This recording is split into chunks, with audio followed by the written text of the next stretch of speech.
Hi, just wanted to take another opportunity to speak to you since we kind of have some time before I hit bed. I've been telling a lot of people that scriptures predominantly, especially when it comes to the Old Testament prophets, a lot of them are actually based on poetry and apocalyptic language. In other words, language which are flowery, poetic, as well as the fact that they use pictures to describe something. And if you actually read Isaiah 14, you will read about how there is this cherub by the name of Lucifer, and that what happened was that he was anointed of all glory, and then it says that he fell.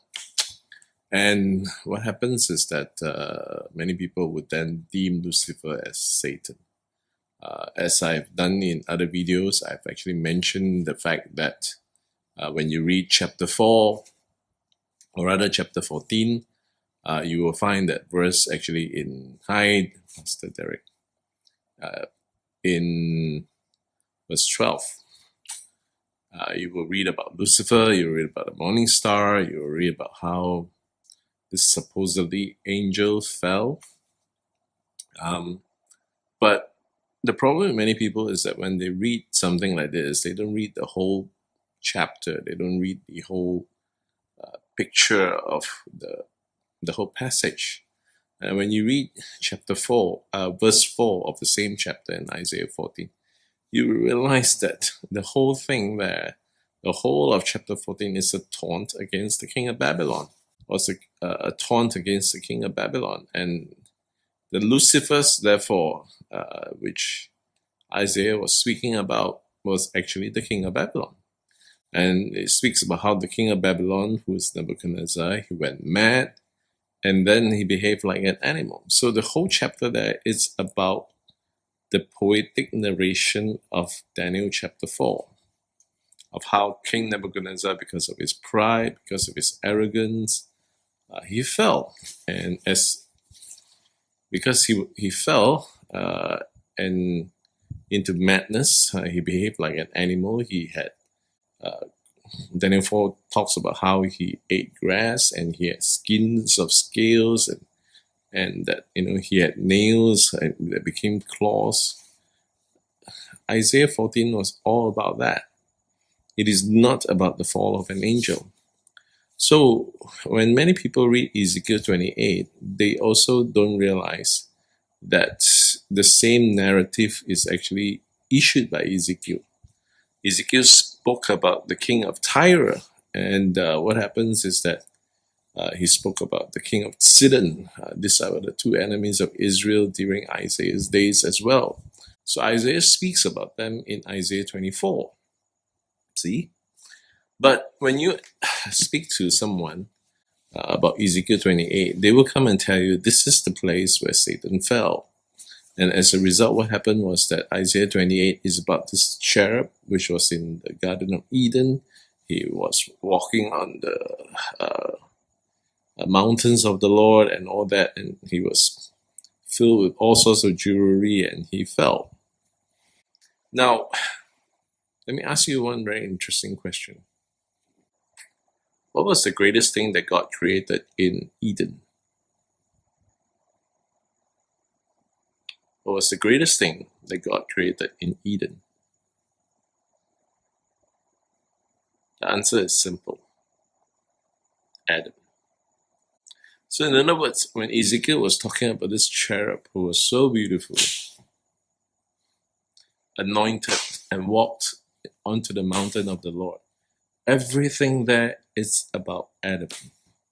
In other words, when Ezekiel was speaking about the king of Tyre, he is actually saying the king of Tyre is given everything, just like Adam. The king of Tyre is beautiful, is powerful, like the first Adam. It has nothing to do with the fact that he is a spiritual being called Satan. Because Isaiah 24 or 23 or 24 describes about how rebellious this king is and eventually how he actually fell. This is the way the ancient Jews speak and communicate to the people. Because you know why? Assuming I'm a preacher, and that when I speak to you, if I wanted to be exciting, I would have a choir with me. I would have slides presentation. I would have special effects in my slides. And when I speak to you, I would speak to you through a huge microphone. I'll probably have a beautiful hall with special effects if I wanted to emphasize on certain things. But the problem with the prophets of the old is that they don't have such things. So in order to capture you, in order to continue speaking to you, in order to capture your attention, in order to make things interesting, this is the kind of language they use.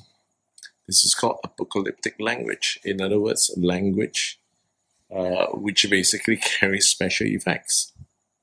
So they elaborate on something and they conjure up something and they paint pictures with their words. But unfortunately, we don't understand this culture, which is ancient, which is archaic, and which is also Jewish. So we think they're being really literal. Sadly, this only creates superstition. So I hope, again, the small little segments that we do helps you to understand what's going on and helps you to understand why we tell you that Satan is actually a narrative tool. It is compulsory for him to exist for the sake of the story or for the sake of the narrative. But he's not a demonic being. He's a creature of language. He's a creature of